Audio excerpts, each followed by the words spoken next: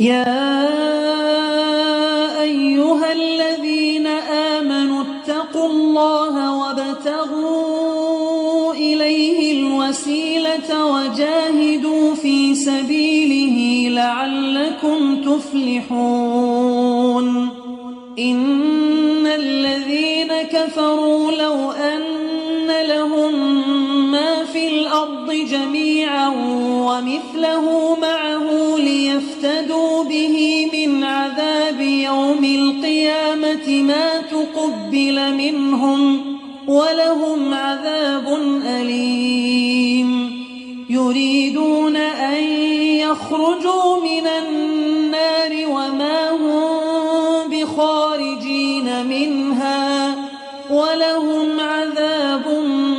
مقيم. والسارق والسارقة فاقطعوا أيديهما جزاء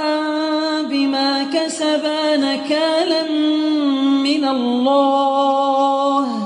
والله عزيز حكيم. فمن تاب من بعد ظلمه وأصلح فإن الله يتوب عليه إن الله غفور رحيم. ألم تعلم أن الله له ملك السماوات والأرض يعذب من يشاء ويغفر لمن يشاء والله على كل شيء قدير. يا أيها الرسول لا يحزنك الذين يسارعون في الكفر من الذين قالوا آمنا بأفواههم ولم تؤمن قلوبهم ومن الذين هادوا سماعون للكذب سماعون لقوم آخرين لم يأتوك يحرفون الكلم من بعد مواضعه يقولون إن أوتيتم هذا فخذوه وإن لم تؤتوه فاحذروا ومن يرد الله فتنته فلن تملك له من الله شيئا. أولئك الذين لم يرد الله أن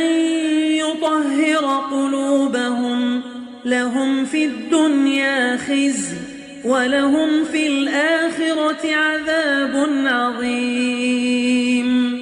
سماعون للكذب أكالون للسحت فإن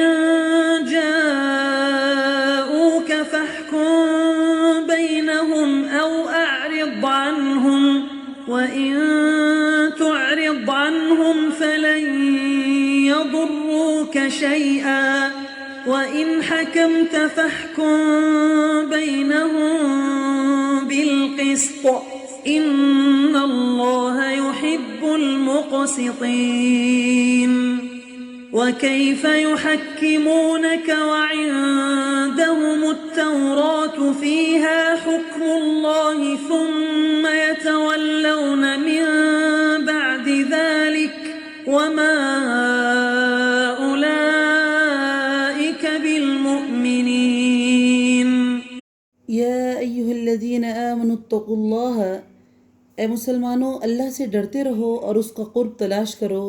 اور اس کی راہ میں جہاد کرو تاکہ تمہارا بھلا ہو۔ ان الذین کفروا لو ان لهم ما فی الارض جمیعا، بے شک یقین مانو کافروں کے لیے اگر وہ سب کچھ ہو جو ساری زمین میں ہے بلکہ اسی کی مثل اور بھی ہو، تو وہ اس سب کو قیامت کے دن کے عذاب کے بدلے فدیے میں دینا چاہیں تو بھی ناممکن ہے کہ ان کا فدیہ قبول کر لیا جائے، ان کے لیے دردناک عذاب ہے۔ یریدون ان یخرجوا من النار، یہ چاہیں گے کہ جہنم میں سے نکل جائیں لیکن یہ ہرگز اس میں سے نکل نہیں سکیں گے، ان کے لیے تو وہاں ہمیشہ کا عذاب ہے۔ والسارق والسارقۃ فاقطعوا ایدیہما، چوری کرنے والے مرد اور چوری کرنے والی عورت کا ہاتھ کاٹ دیا کرو، یہ بدلہ ہے اس کا جو انہوں نے کیا ہے، اللہ کی طرف سے عذاب ہے اور اللہ تعالیٰ قوت والا اور حکمت والا ہے۔ فمن تاب من بعد ظلمہ، اور جو شخص اپنے گناہ کے بعد اپنے ظلم کے بعد توبہ کر لے اور اصلاح کر لے اور اللہ تعالیٰ رحمت کے ساتھ اس کی طرف لوٹتا ہے، بے شک اللہ تعالیٰ بخشنے والا رحم کرنے والا ہے۔ یعنی فقہا کہہ رہے ہیں کہ چوری کا حکم عام ہے، چوری تھوڑی سی ہو یا زیادہ کی ہو، کسی جگہ پر رکھی ہوئی چیز ہو یا بغیر رکھے ہوئے، ہر صورت میں چوری کی سزا دی جائے گی۔ جبکہ دوسرے فقہا کہتے ہیں کہ اس کا نصاب ضروری ہے، تو محدثین کے درمیان اس کا نصاب جو ہے 3 درہم یا اس کے مساوی قیمت ہے، اس سے کم چوری پر ہاتھ نہیں کاٹا جائے گا۔ اسی طرح ان کے ہاتھ جو ہیں ان کے پہنچوں تک کاٹے جائیں گے، کوہنی یا کندھے سے نہیں، جیسے کہ بعض کا خیال ہے۔ لیکن جو توبہ کرتا ہے اللہ اس کی توبہ کو قبول کرتا ہے، یہ نہیں کہ توبہ سے چوری یا کسی اور قابل حد جرم کی سزا معاف ہو جائے گی، لیکن اگر کسی پر حد لگتی ہے تو توبہ کرنے سے اس کی حد ختم نہیں ہوگی۔ أَلَمْ تَعْلَمْ أَنَّ اللَّهَ لَهُ مُلْكُ السَّمَاوَاتِ وَالْأَرْضِ، کیا تمہیں معلوم نہیں اللہ تعالیٰ ہی کے لیے ہے زمین اور آسمان کی بادشاہت، جسے چاہے سزا دے جسے چاہے معاف کر دے، اللہ تعالیٰ ہر چیز پر قادر ہے۔ یا ایھا الرسول لا يحزنک الذین یسارعون فی الکفر، اے رسول آپ ان لوگوں کے پیچھے پریشان نہ ہو جو کفر میں سبقت حاصل کر رہے ہیں، خواہ وہ ان میں سے ہوں جو زبانی ایمان کا دعویٰ کرتے ہیں لیکن حقیقتاً ان کے دل با ایمان نہیں، اور یہودیوں میں سے کچھ لوگ ایسے ہیں جو غلط باتیں سننے کے عادی ہیں، ان لوگوں کے جاسوس ہیں جو اب تک آپ کے پاس نہیں آئے، کلمات کے اصل موقع کو چھوڑ کر انہیں بدل دیتے ہیں، کہتے ہیں اگر تم یہی حکم دیے جاؤ تو قبول کر لینا، اگر یہ حکم نہ دیے جاؤ تو الگ تھلگ رہنا، اور جس کا خراب کرنا اللہ کو منظور ہو، اے محمد آپ اس کے لیے خدائی ہدایت میں سے کسی چیز کے مختار نہیں۔ اللہ تعالیٰ کا ارادہ ہے کہ ان کے دلوں کو پاک نہ کرے، ان کے لیے دنیا میں بھی بہت بڑی ذلت ہے اور رسوائی ہے، اور آخرت میں بھی بہت سخت سزا ہے۔ نبی اکرم صلی اللہ علیہ وسلم کو اہل کفر کے شرک اور ان کے ایمان لانے کا اور ہدایت کا رستہ نہ اپنانے کا بہت دکھ ہوتا تھا۔ اس پر اللہ رب العزت نے اپنے نبی کو کہا کہ آپ ان کے بارے میں زیادہ نہ غم کریں، تاکہ رسول اللہ کو تسلی رہے کہ ایسے لوگوں کے بارے میں اللہ ان سے نہیں پوچھے گا۔ اسی طرح بنی اسرائیل میں 2 شادی شدہ یہودی زانی عورتوں کا واقعہ ہے۔ انہوں نے تورات میں تبدیلی کر دی تھی اور وہ اس کی کئی باتوں پر عمل کرتے تھے اور کئی پر عمل نہیں کرتے تھے۔ انہیں میں ایک حکم رجم کا تھا جو ان کی کتاب کے مطابق شادی شدہ زانیوں کے لیے تھا، جو کہ اسلام میں بھی ایسا ہی ہے، لیکن وہ چونکہ سزا سے بچنا چاہتے تھے اس لیے آپس میں فیصلہ کیا کہ محمد رسول اللہ صلی اللہ علیہ وسلم کے پاس چلتے ہیں، اگر انہوں نے ہمارا ایجاد کیا ہوا سزا جو ہے مطلب کوڑے مارنا اور منہ کالا کرنا، اس کے مطابق فیصلہ کیا تو ہم مان لیں گے، اگر انہوں نے رجم کا فیصلہ دیا تو ہم نہیں مانیں گے۔ چنانچہ یہ لوگ عبداللہ ابن عمر رضی اللہ تعالیٰ فرماتے ہیں کہ یہودی نبی اکرم صلی اللہ علیہ وسلم کی خدمت میں حاضر ہوئے، آپ نے ان سے پوچھا تورات میں رجم کے بارے میں کیا روایت ہے، کیا حکم ہے؟ تو انہوں نے کہا تورات میں زنا کی سزا کوڑے مارنا اور رسوا کرنا ہے۔ عبداللہ ابن سلام نے کہا تم جھوٹ کہتے ہو، تورات میں رجم کا حکم موجود ہے، جاؤ تورات لاؤ۔ تورات لا کر وہ پڑھنے لگے تو آیت رجم پر ہاتھ رکھ کے آگے پیچھے کی آیتیں پڑھ دیں۔ عبداللہ ابن سلام نے کہا ہاتھ اٹھاؤ، ہاتھ اٹھایا تو وہاں آیت رجم تھی۔ بالآخر انہیں اعتراف کرنا پڑا کہ محمد رسول اللہ صلی اللہ علیہ وسلم سچ کہتے ہیں، تورات میں آیت رجم موجود ہے، چنانچہ دونوں زانیوں کو سنسار کر دیا گیا۔ سماعون للکذب